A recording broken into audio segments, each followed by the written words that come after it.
The first thing I heard wasn't birds, it was engines. Loud, grinding, arrogant engines.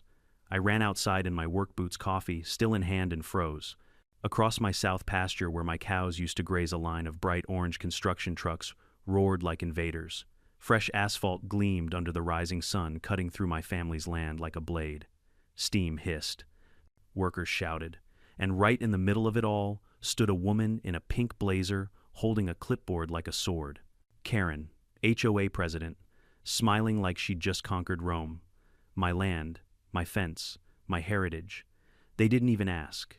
I yelled so loud the birds stopped singing. The workers paused. Karen didn't even flinch, she just waved at me like I was the help. That's when something in me snapped.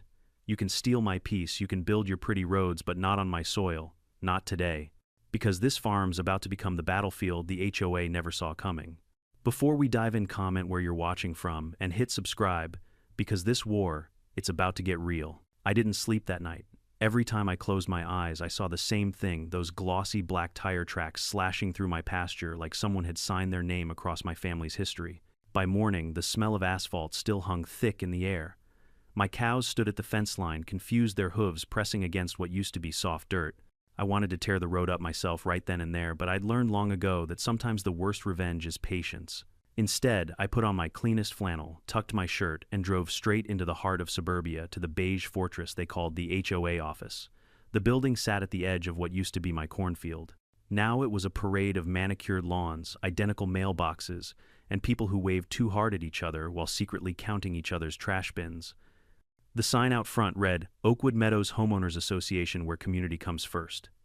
Yeah, right after hypocrisy. I pushed through the glass doors, and the smell hit me, printer, toner, perfume, and a faint trace of fake authority. Behind the front counter sat her, Karen, blonde hair sculpted like a helmet, a smile that could cut glass, and in her hands the one thing that made her feel immortal, her clipboard. Charlie, she sang my name like we were old friends sharing lemonade on a porch. What a surprise. What can I do for you today? I kept my voice steady. You can start by explaining why there's a brand new 2-lane road slicing through my pasture. Her smile twitched just slightly. Oh, that.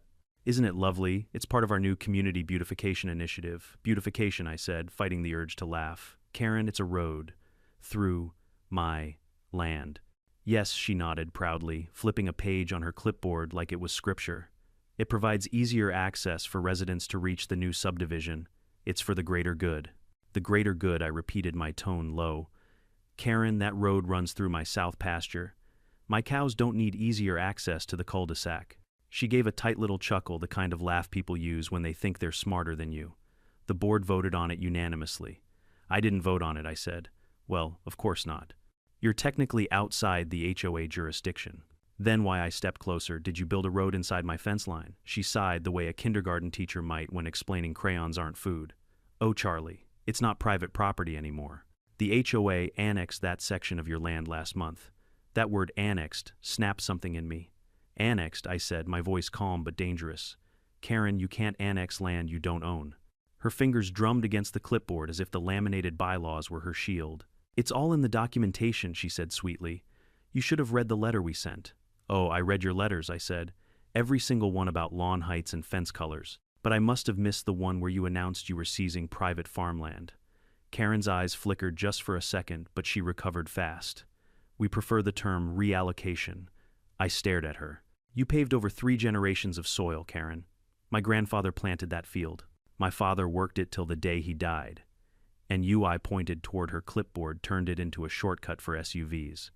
Her lips curved into something that wasn't quite a smile anymore. Change can be uncomfortable, Charlie, but it's for the community's benefit. You don't want to be the bad neighbor, do you? I clenched my jaw so hard I thought my teeth might crack. No, Karen, I said softly, but I do have a history of being a very persistent one. Her eyes narrowed, but I'd already turned and walked toward the door. Behind me, I could hear her whisper to someone in the back office, smug as ever, "He'll come around. They always do." Outside, the sun was sharp, bouncing off every chrome bumper and fake smile in Oakwood Meadows. I stood beside my truck, breathing hard, watching kids ride bikes across the same asphalt that cut through my pasture. They always do. Not this time. That night, I drove the fence line in silence. The moonlight traced the road's edge, a glistening scar of tar. I could still see where the bulldozers had ripped down my fence posts, where my grass had been flattened under their tires. I parked near the split oak at the border, the same tree my father used to tie his horse to, back when this was real country, and just stood there staring. That road wasn't just an inconvenience, it was a message. They weren't trying to make the community beautiful, they were trying to erase me from it. And they thought I'd roll over. They thought I'd let it slide. I took out my old notebook from the truck's glove box, flipped open to a blank page, and started writing Step 1, lawyer. Step 2, land deeds. Step 3, every damn receipt. Step 4, burn them down with paperwork. I smiled to myself. My father used to say, "You can't fight a fool with fists, you fight them with proof." And tomorrow I'd find my proof.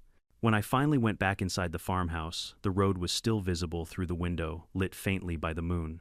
It looked quiet now, still harmless. But I knew better.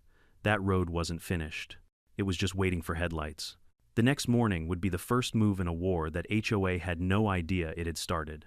By sunrise, I was already halfway to town, coffee thermos on the passenger seat and fury in the rearview mirror.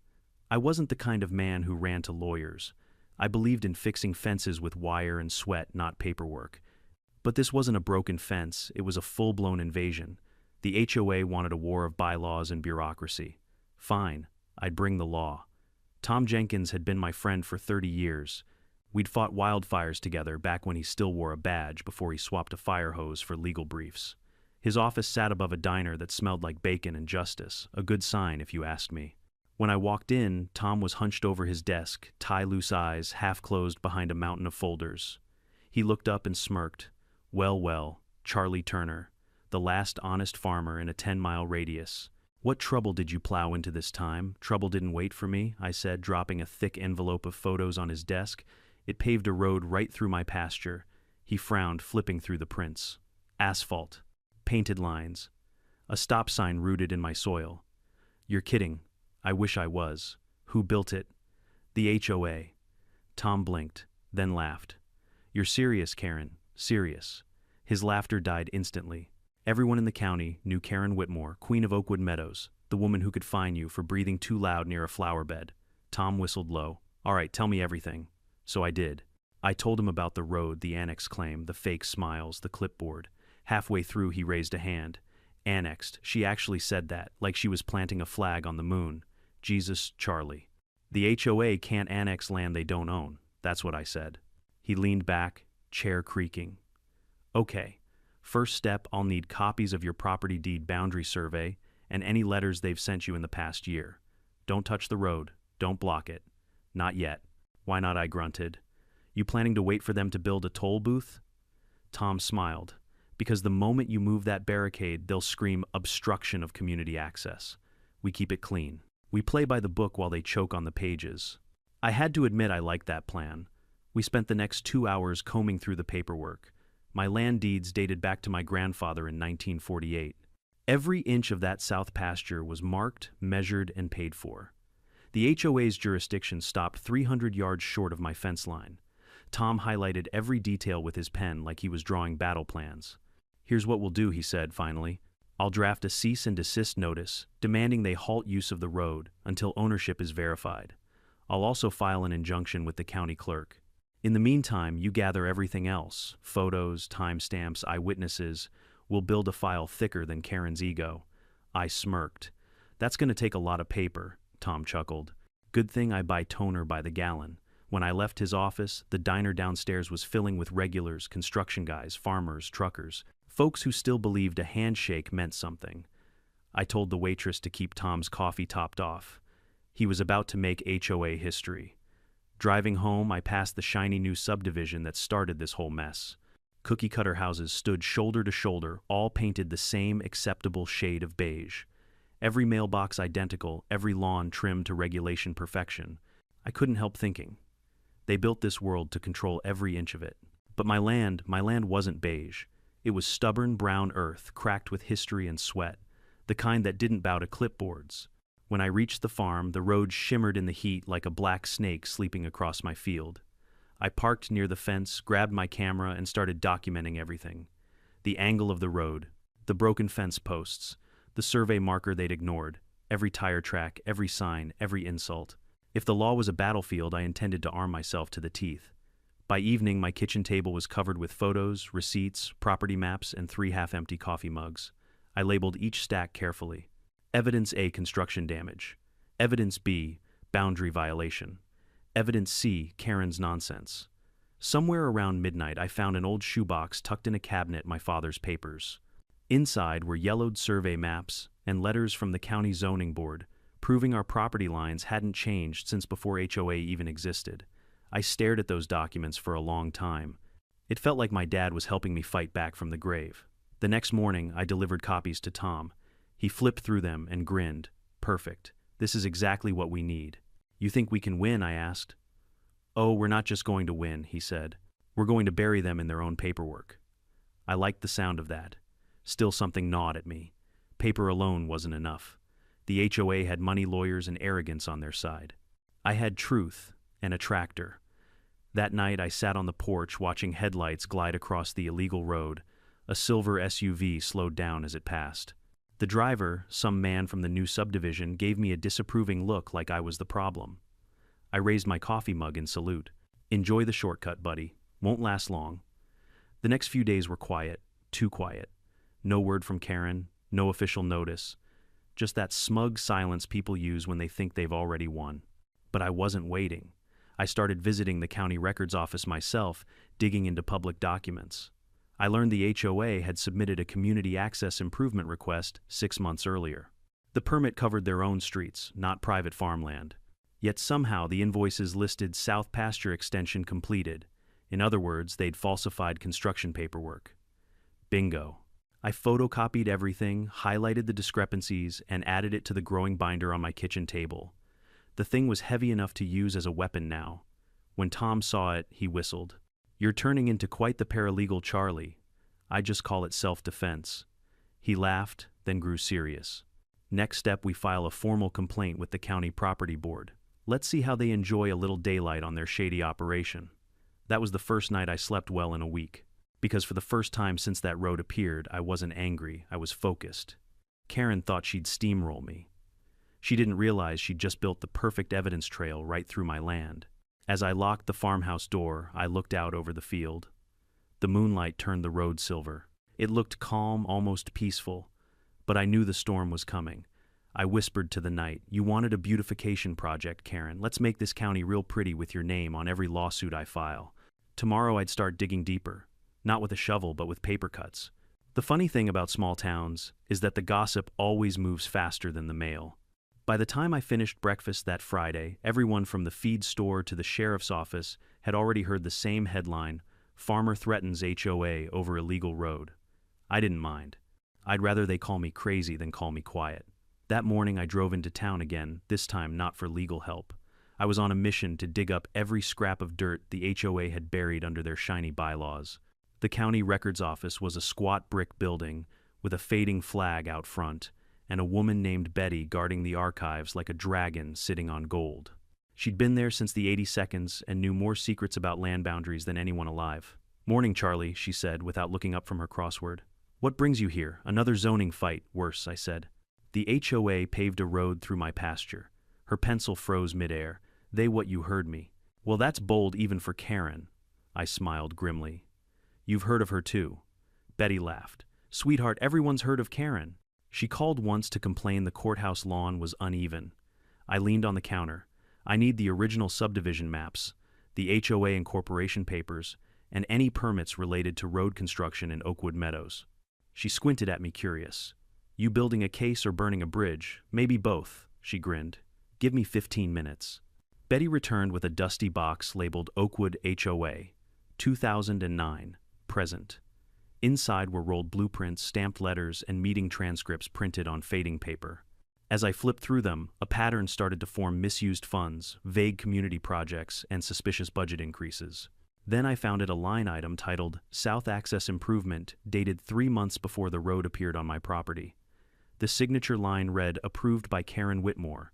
But here's the kicker. There was no county permit number attached. No authorization, no inspection report, no approval signature from the Department of Transportation, just a fake number scribbled in pen. I leaned back, heart pounding. They built it off the books. Betty glanced over my shoulder. That's not just illegal, Charlie. That's fraud. Good, I said. That's my favorite kind of crime to prove. Back home, I turned my kitchen table into a crime lab. Folders spread across every inch. Photos, copies, receipts. I even started color-coding the documents: red for fraud, yellow for property violations, blue for stupidity. For the next 3 days, I barely slept. I read every HOA newsletter, every community update, every piece of propaganda they'd mailed.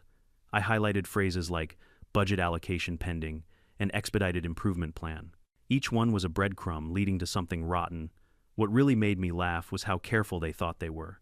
Karen had signed almost everything with her little flourish K. Whitmore president. She might as well have left fingerprints on the asphalt. But the paper trail wasn't enough. I needed witnesses. I started with my neighbors, the ones still brave enough to answer when the HOA came knocking. First stopped the Pattersons, a retired couple who'd lived at the edge of the development since before it was even called Oakwood Meadows. Karen fined us $200, Mrs. Patterson told me, hands trembling as she poured sweet tea, for planting tulips instead of marigolds. Said they weren't aesthetically aligned with community values. Her husband snorted. I told her our values were photosynthesis. Didn't help. I took notes, thanked them, and moved on. Next was the Rodriguez family, who'd had their mailbox upgraded without consent and were billed $400 for the service. She said the HOA was standardizing the neighborhood, Mr. Rodriguez said, shaking his head. I told her this isn't a car factory. Each conversation painted the same picture: a power-hungry HOA running the neighborhood like a dictatorship in khaki shorts. By the end of the week, I had 6 written statements, 12 photos, and a digital drive full of scanned documents. My evidence binder was now so thick I had to reinforce it with duct tape. Tom called me that Sunday evening. Charlie, I read through what you sent. You've got them cornered. Good, I said. I'm just getting started. But there was one thing that didn't sit right. In all the documents, one name kept showing up under approved expenses, a contractor called M&J Infrastructure Solutions. I'd never heard of them. And when I called the number listed on the invoices, it went straight to voicemail, a generic one. No company greeting, no address. So, I drove to the location printed on their letterhead, an empty lot beside a hardware store. Just dirt and weeds. The company didn't exist. That's when it hit me. Karen had fabricated a construction company to launder HOA funds and build the road illegally. I took photos, GPS coordinates, everything. This was no longer about a stolen pasture.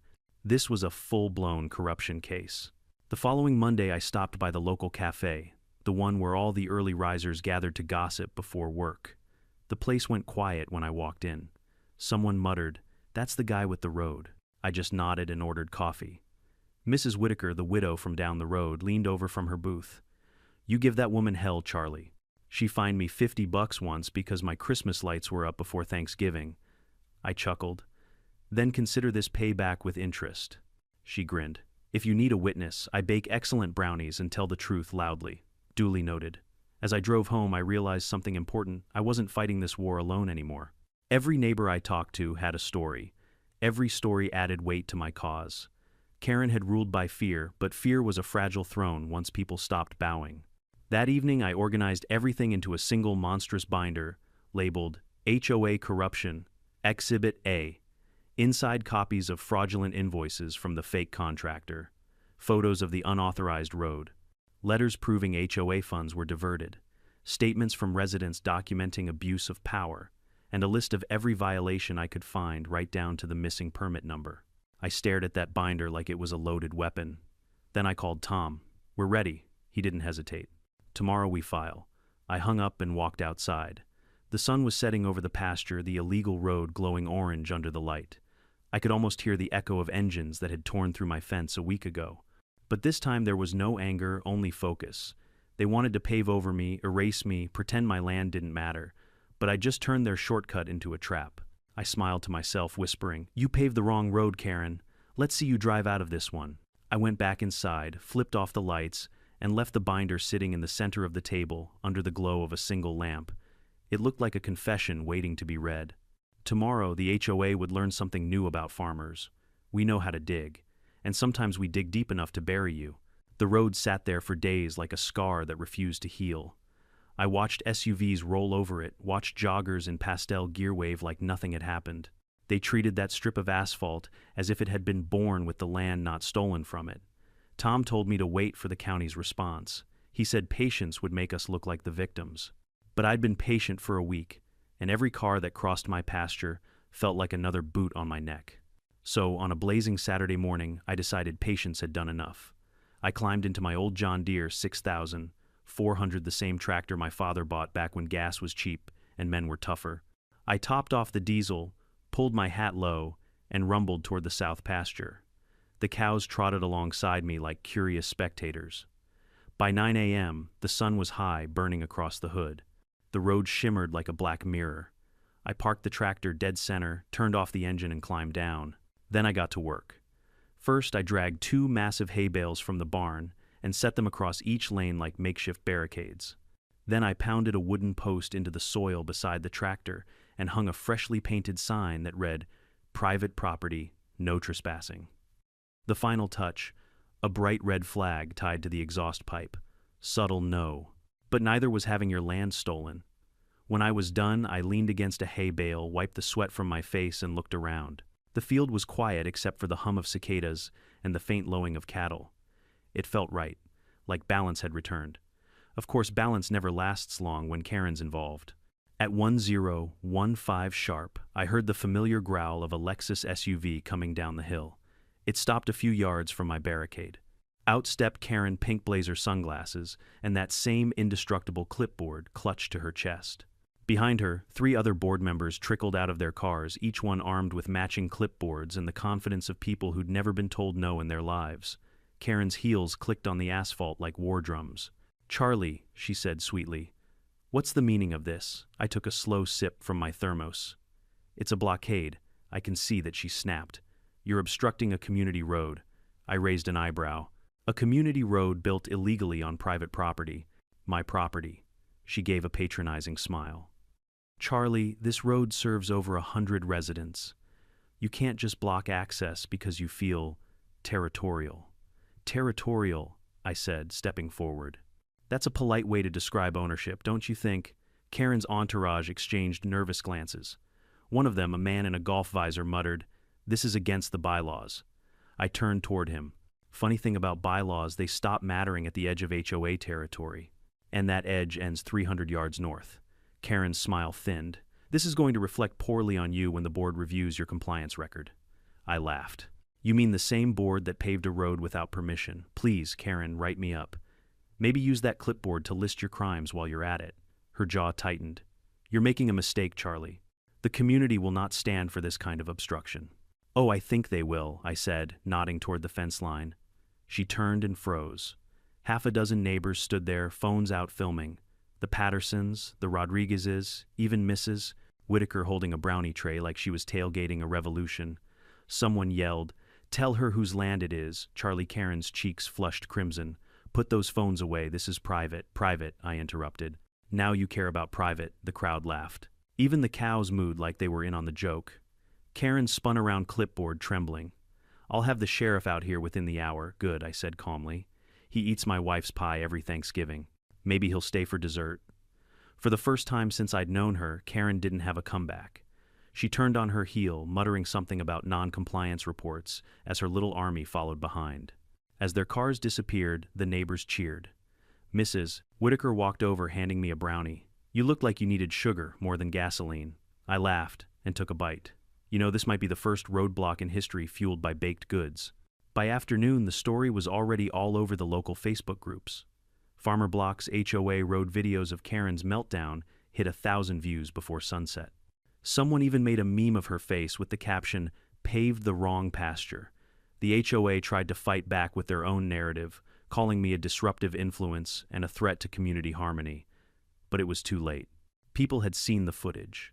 The comments were brutal. Team Charlie all the way. Finally, someone stands up to those clipboard tyrants. Imagine building a road on someone's land and calling him the problem. Even the local paper ran a headline, "David meets Goliath. Farmer defies HOA takeover." I spent the next 2 days manning the blockade. Every time a car pulled up, I'd wave politely and point to the sign. Most drivers turned around. A few shouted insults. One guy asked if I was starting a protest. "No," I said, grinning. "Just a property restoration project." By Monday, the HOA had clearly decided to escalate.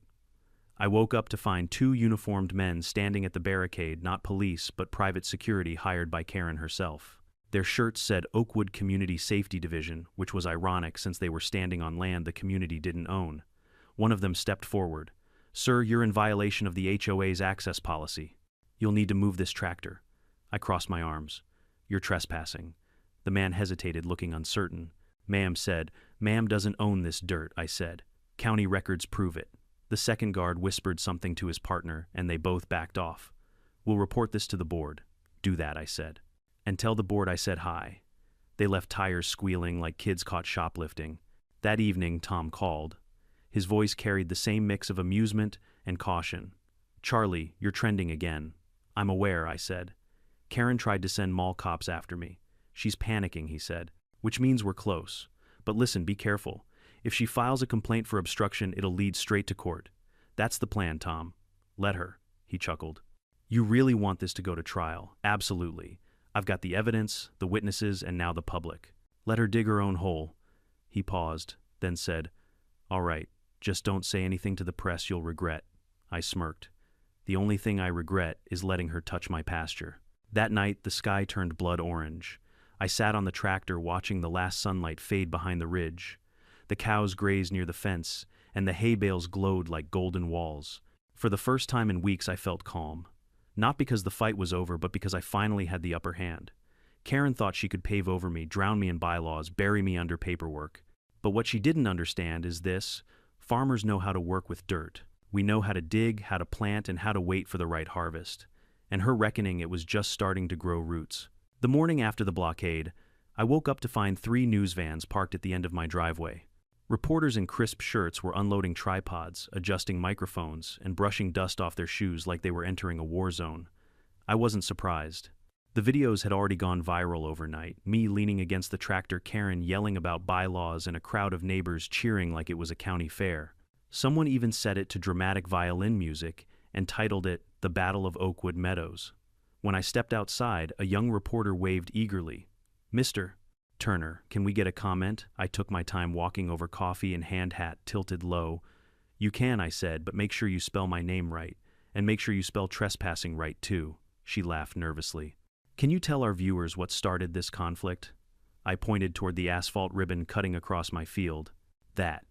HOA, arrogance, and a bulldozer." Within hours, my story spread beyond town. Local radio ran a segment titled, "Farmer Stands Up to HOA Overreach." Even the state paper picked it up, quoting me as saying, "They paved the wrong man's land." Karen must have been losing her mind. By noon, neighbors started showing up again. First the Pattersons with sandwiches, then the Rodriguezes with cold lemonade, and finally Mrs. Whitaker with another tray of brownies. "You've started a movement," she said proudly, handing me a plate. "I didn't start anything," I replied. "They just finally picked a fight everyone could see." She laughed. "Don't be modest. You gave this whole neighborhood something it hasn't had in years, hope that someone can actually tell Karen no." It was true. For years, people had swallowed fines, threats, and letters written in 12-point Times New Roman arrogance. Now seeing one old farmer stand his ground gave them permission to do the same. By mid-afternoon, my driveway looked like a small festival. Kids ran around waving homemade signs, "Team Charlie" and "Keep Your Roads, Give Back Our Cows." Someone even brought a portable speaker blasting Johnny Cash's "God's Gonna Cut You Down." I couldn't help but grin. Of course, not everyone was celebrating. Down the road, a few HOA loyalists stood scowling behind their manicured hedges, muttering about troublemakers. One man shouted, "You're embarrassing the community," I waved. "If you're embarrassed, you're welcome to leave it," the crowd laughed. But as funny as it all was, I knew the HOA wasn't done. They wouldn't back down quietly, they never did. That evening, I received the first official blowback, a letter taped to my gate stamped with the HOA seal. Notice of violation. You are hereby in breach of Section 8.3 of the Community Bylaws, obstructing a designated access road and impeding community operations. Failure to comply within 48 hours will result in legal action. I read it twice, then laughed so hard I nearly dropped my coffee. It wasn't just arrogance, it was desperation. I called Tom. "They're threatening to sue me." "Perfect," he said. "That's exactly what we want. Now we control the battlefield. Think they'll go through with it?" "Oh, absolutely," Tom chuckled. "Karen's too proud to back down. She's going to walk straight into her own trap." 2 days later, Karen proved him right. She held a press conference in front of the HOA office, complete with a banner reading "Preserving Community Standards." She stood at a podium, sunglasses gleaming, pretending she was running for mayor of insanity. "Mr. Turner's actions," she said into the camera, "are a direct violation of the HOA's mission to maintain order, beauty, and accessibility within Oakwood Meadows. His obstruction has endangered our residents and disrupted community harmony." The clip hit social media within hours and backfired spectacularly. The comments section was merciless. "Endangered residents, it's a tractor, not a landmine." "Community harmony, lady, you built a road on his farm," Karen really said, "order and beauty while standing on stolen land." By evening, the HOA's page was flooded with public backlash. Residents started demanding to see the financial records for the beautification projects. Others questioned where their monthly fees were going. The board cracked like an egg. 3 members resigned within a week, citing ethical concerns. One even emailed me privately to apologize, saying they'd voted under pressure. Karen, of course, refused to budge. She doubled down, insisting the road was lawful, necessary, and approved under the HOA Annexation Authority, which, as Tom pointed out, didn't actually exist. While the HOA was busy self-destructing, I kept documenting everything. Every attempt they made to remove the barricade, every time Karen drove past filming from her car, every snide letter slipped into my mailbox. It was a treasure trove of stupidity, and I intended to use all of it. One night, I was sitting on my porch when headlights swept across the pasture. A car slowed near the barricade, paused, and then crept forward. I turned on my flashlight. There she was, Karen in her Lexus, trying to take pictures of the tractor from across the road. I walked up, calm as you please. "Evening, Karen." Couldn't sleep. She jumped, fumbling her phone. I'm documenting violations." "Violations," I said, grinning. "You're on my property." She looked down at the asphalt under her tires. Her face paled. "Drive safe," I said, stepping back. "Wouldn't want you to scratch your car on illegal pavement." She sped off without another word. By the next morning, the county had officially received our complaint. Tom filed everything. The fake contractor records the missing permit, the fraudulent invoices. The clerk who accepted the binder reportedly said, "You could build a house with how thick this is." I liked that image. Meanwhile, the local news kept running follow-ups. The anchor called it a standoff between tradition and tyranny. That one made me laugh out loud. But the real victory came from the people. Neighbors who'd once avoided eye contact with the HOA started knocking on my door. One offered to testify. Another offered drone footage of the construction. Even the mailman admitted he'd seen HOA trucks crossing my fence line. Every story was another nail in Karen's coffin. A week later, I got a text from Tom. They filed the lawsuit. Showtime. I set my coffee down and looked out across the pasture. The blockade was still standing strong, tractor gleaming sign flapping in the breeze. The cows had gotten used to it by now. One of them even used the hay bale as shade. The whole scene looked peaceful, but I could feel the storm brewing. Karen thought she was dragging me into court to humiliate me. She didn't realize she'd just stepped into the spotlight and I had the script ready. That night, Mrs. Whitaker stopped by again. "I hear it's going to court," she said, smiling knowingly. "About time that woman learned she's not queen of the county. She thinks this is still her game," I told her. "But the moment she filed that suit, she made it mine." The widow nodded, eyes twinkling. "Good, because I already baked a batch of victory brownies." We laughed, and for the first time I felt calm, not the quiet before a storm, but the kind that comes when you know exactly what's coming next. Karen had ruled with fear. Now she was about to drown in facts. And when the gavel finally fell, I intended to be right there, front row, hat in hand, watching her learn what happens when you pave the wrong man's land. The courthouse smelled like dust, old coffee, and justice long overdue. When I walked through those glass doors that morning, hat in hand, every head turned. Maybe it was because of the story that had spread like wildfire, the farmer who stood up to the HOA. Or maybe it was because I tracked a little mud across their polished floor. Either way, I didn't mind. Tom met me by the benches outside courtroom 3. He looked sharp, black suit, silver tie, and the faint grin of a man who'd been waiting for this moment his whole life. "You ready?" he asked. I nodded. "Been ready since the day they dropped that asphalt." He chuckled.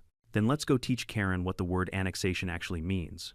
When the bailiff called the session to order, Karen was already there, sitting at the plaintiff's table like she owned the building. Her lawyer, a tall man with slick hair and a smile that could melt ice, or maybe cause it, leaned over, whispering in her ear. She looked smug, confident, untouchable. I almost felt sorry for her. Almost. The judge, a no-nonsense woman named Honorable Lydia Reese, took her seat, adjusted her glasses, and scanned the paperwork. All right, she said. We're here for the case of Oakwood Meadows Homeowners Association versus Charles Turner. The HOA alleges that Mr. Turner obstructed a community access road. Mr. Lake Turner, represented by counsel, contests the claim and has filed a countersuit for illegal construction and trespassing. Counsel, you may proceed. Karen's lawyer stood up first, buttoning his jacket like this was a movie, and he was auditioning for smug attorney Hassone. Your Honor, he began smoothly. This case is not about ownership or boundaries. It's about community welfare. The HOA constructed a road that benefits every resident of Oakwood Meadows by improving accessibility and safety. Mr.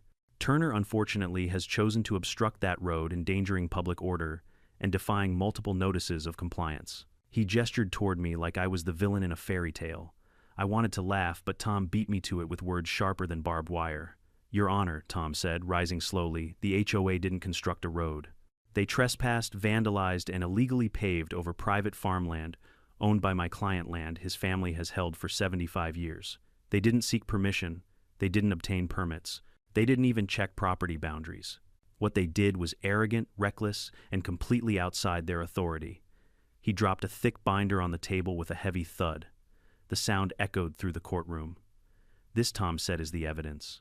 The judge raised an eyebrow. Proceed. Tom began with the basics, the land deeds. He showed the original county survey from 1948, then the updated zoning maps. Every single one proved the same thing: the south pasture was mine.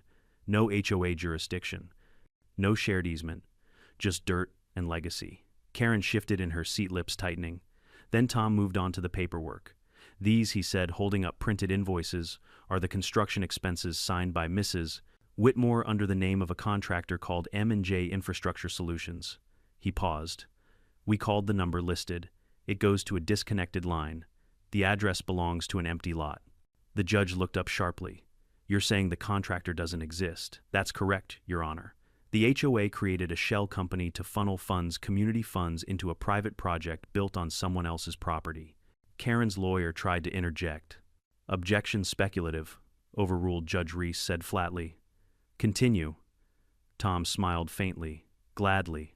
He went through the photos, next aerial shots of bulldozers tearing down my fence, time-stamped images of the road's construction, and a video from my trail camera showing HOA trucks crossing my property line at dawn. The judge leaned forward, squinting at the footage.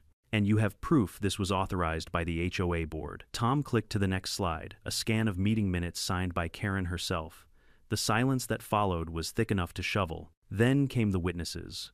First, Mr. Patterson, who testified how the HOA fined him for planting tulips unapproved by the board. His voice shook with age, but not with fear. Next, Mr. Rodriguez, who explained how Karen's crew replaced his mailbox without consent and billed him for it. Each story painted a pattern, a board run like a dictatorship in pearls. Finally, the star witness, Mrs. Whitaker. She marched to the stand wearing her Sunday best and the calm confidence of someone who'd baked enough pies to feed an army. Mrs. Whitaker, Tom said, you've lived in Oakwood Meadows for how long? 22 years, give or take a few Karen meltdowns. A ripple of laughter spread through the courtroom. Even the judge smiled. Tom nodded. Can you tell the court how Mrs. Whitmore treated residents? She treated us like children who couldn't be trusted with our own lawns. Mrs. Whitaker said firmly. She fined me once for putting up Christmas lights too early. Said it violated the neighborhood's aesthetic balance. I told her the only thing unbalanced was her sense of power. More laughter. Karen glared daggers. Mrs. Whitaker wasn't done. I saw the roadwork too. Her people were out there before dawn trucks and all. When I asked if they had permission, she told me, we make the rules here. Well, looks like she's about to learn what happens when the rules learn back. The courtroom erupted. The judge banged her gavel. Order, order in the court. But it was clear which way the wind was blowing. When it was Karen's turn to take the stand, her confidence cracked like cheap porcelain. Her lawyer asked rehearsed questions, and she answered with the charm of a malfunctioning robot. Mrs. Whitmore, he said, why did the HOA authorize construction? It was for community improvement, she said tightly. Did you confirm the property boundaries? I relied on internal maps. Did you obtain a county permit? Her pause lasted exactly 2 seconds too long. It was under review. Tom stood. May I cross-examine? The judge nodded. Tom approached slowly, voice calm, steady, lethal. Mrs. Whitmore, is it true? You received multiple complaints about the road before construction even began. Yes, but, and that you ignored them. And that you told at least one resident, and I quote, "We make the rules here." Her face reddened. I was misquoted. Tom pulled a printed email from the file. Then this is a remarkable coincidence since the quote appears in your own message dated June 14th. The courtroom gasped. Karen opened her mouth, closed it, and looked at her lawyer like she wanted to vanish. Tom delivered the final blow. "Mrs. Whitmore, do you know the term trespass?" She glared at him. "Of course." "Good," he said, "because that's what you did. To his land, to his rights. And to every person you claim to represent." Silence. The judge adjusted her glasses again, looked down at the evidence, then back up at Karen. "I've heard enough." When the gavel came down, it was like thunder.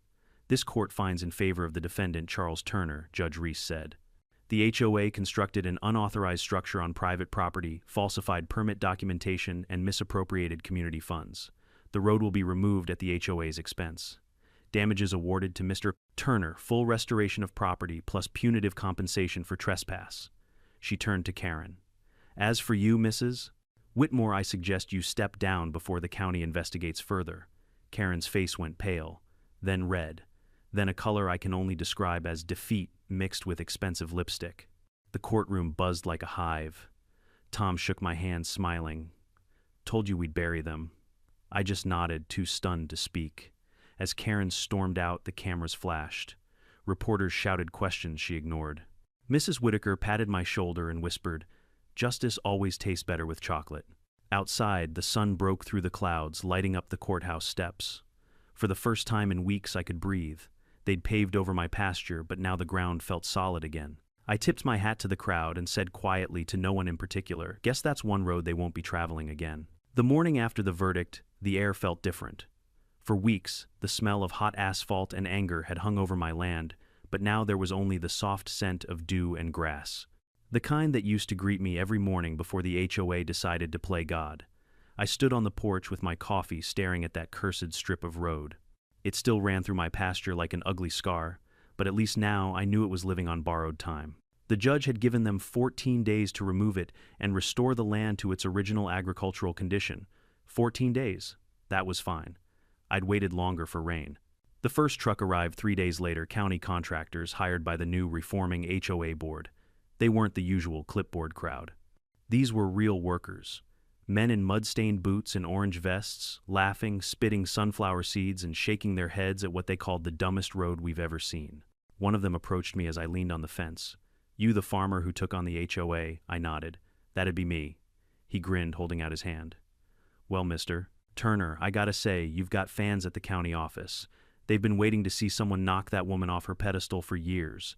"Guess I was just the unlucky volunteer," I said, shaking his hand. "Nah," he said, smiling. "You were the right kind of stubborn." The crew got to work quickly. The sound of jackhammers and asphalt cutters filled the air, echoing across the hills, like justice being poured back into the soil. Every chunk of road they ripped up felt like a piece of my family's history being restored. And standing there watching, I felt something I hadn't felt in a long time: peace. The neighbors showed up one by one. Mrs. Whitaker brought folding chairs and a fresh batch of brownies. The Pattersons brought lemonade. The Rodriguez kids held homemade signs that said, "BYE, BYE, HOA Highway." It was ridiculous and perfect. By noon, half the community was there, sitting under umbrellas, cheering every time a slab of asphalt was hauled away. Someone even started a slow clap when the first stop sign came down. I laughed so hard my sides hurt. Never thought I'd see the day people would celebrate road demolition like a football game. Mrs. Whitaker winked. "It's not the road we're celebrating, dear. It's the fall of the empire that built it." Around sunset, the last of the asphalt was gone. What remained was a long, rough scar of dirt and gravel stretching through the pasture. I walked out across it barefoot, feeling the soil beneath my feet again. It was uneven, raw, but real. That's the thing about land it remembers. You can cover it in concrete, but the earth never forgets what it was before. The next morning, I fired up the tractor. The cows followed like old friends, curious and calm. I plowed the first furrow over the empty road, the dark earth curling over the tracks like it was swallowing the past. It felt poetic, the same machine that once stood in defiance now bringing life back to what they'd tried to take. A week later, the pasture was green again. Grass sprouted where asphalt used to shimmer. The cows grazed lazily, reclaiming their old territory like nothing had ever happened. The new HOA board, made up mostly of humbled neighbors, sent a formal apology letter signed by every member. We acknowledge our past mistakes and vow to restore trust, transparency, and respect for property rights. It was neatly typed, polite, even heartfelt. I tacked it to the barn wall under a horseshoe for good luck. And Karen, she was gone. Word around town was that she'd resigned in disgrace after an internal audit found financial irregularities. Some said she sold her house and moved 2 counties over. Others claimed she was still fighting fines of her own. I didn't care. The only thing I knew for sure was that the next time someone tried to build a road without asking, they'd think twice. The local news did a follow-up segment. They called it The Road That Went Nowhere. They filmed me standing in the pasture, wind tugging at my hat. The reporter asked Mr. Turner, what message would you give to anyone dealing with an overreaching HOA? I thought about it for a second. Stand your ground, I said simply. They might have money rules and fine print, but you've got truth. And truth doesn't need permission to exist. The clip spread again, not as viral as the first time, but enough that people from all over the state started emailing me, strangers, thanking me for standing up for them, for proving that one person could still win against the clipboard. Brigade. Tom and I met for lunch a week later at the same diner where this whole mess started. He looked 10 years younger, which is saying something for a man who drinks coffee like it's oxygen. You made state news, he said, sliding a newspaper across the table. On the front page, a photo of me leaning on the tractor, smiling like a man who'd just reclaimed his sanity. The headline read, "Farmer Wins Legal Battle Against HOA Tyranny." I grinned. They're making it sound heroic. Well, you did fight a small dictatorship armed only with paperwork and sarcasm. We both laughed. Then Tom grew serious. You know you did more than win a case. You scared every crooked HOA in this county. Good, I said. Maybe they'll stop mistaking other people's land for blank canvas. He raised his coffee cup. To blank canvases reclaimed. We toasted. That evening after he left, I drove back to the pasture. The sun was setting, painting everything gold. The rebuilt fence gleamed. The cows wandered through tall grass tails, flicking lazily. I stood by the oak tree and looked out across the field where the road had once been. If you didn't know the story, you'd never guess anything had happened here. The earth had healed fast like it wanted to forget. But I didn't want to forget, because sometimes the land isn't just dirt, it's memory. It's proof that something or someone refused to be erased. I took off my hat, closed my eyes, and whispered, "We did it, Dad." A breeze passed through the trees, soft and low like an answer. Weeks later, a letter came in the mail, not from the HOA, not from the county, from Mrs. Whitaker. Inside was a handwritten note and a photo of the old road being torn apart. For the scrapbook she'd written, a reminder that even the biggest bullies eventually trip over their own rules. I smiled, framed the photo, and hung it by the door. Now every morning when I grab my hat and step outside, I see that picture, a reminder that no matter how loud the noise, truth always outlasts asphalt. The grass sways. The air smells like summer again. And for the first time, in a long time, I don't have to wonder what fresh hell the day will bring. Because this morning my land is mine. People like to say you can't fight City Hall. Maybe that's true. But you can sure as hell fight the HOA. This story wasn't really about a road. It was about respect, the kind you earn, not the kind you demand with fines and forms. What Karen and her board forgot is that community doesn't come from rules. It comes from decency. You can build all the fences and bylaws you want, but if you trample the people who live behind them, sooner or later, they'll stand up. If you're watching this and you've ever been bullied by an HOA, a boss, or anyone who thinks a title makes them untouchable, remember this: truth doesn't need permission, and fairness doesn't come with a membership fee. So stand your ground, speak up, fight back when you're right, and when you win, don't gloat. Smile, shake the dust off your boots, and enjoy the silence of a morning that finally belongs to you. Now tell me in the comments, where are you watching from, and what would you have done if they paved through your land?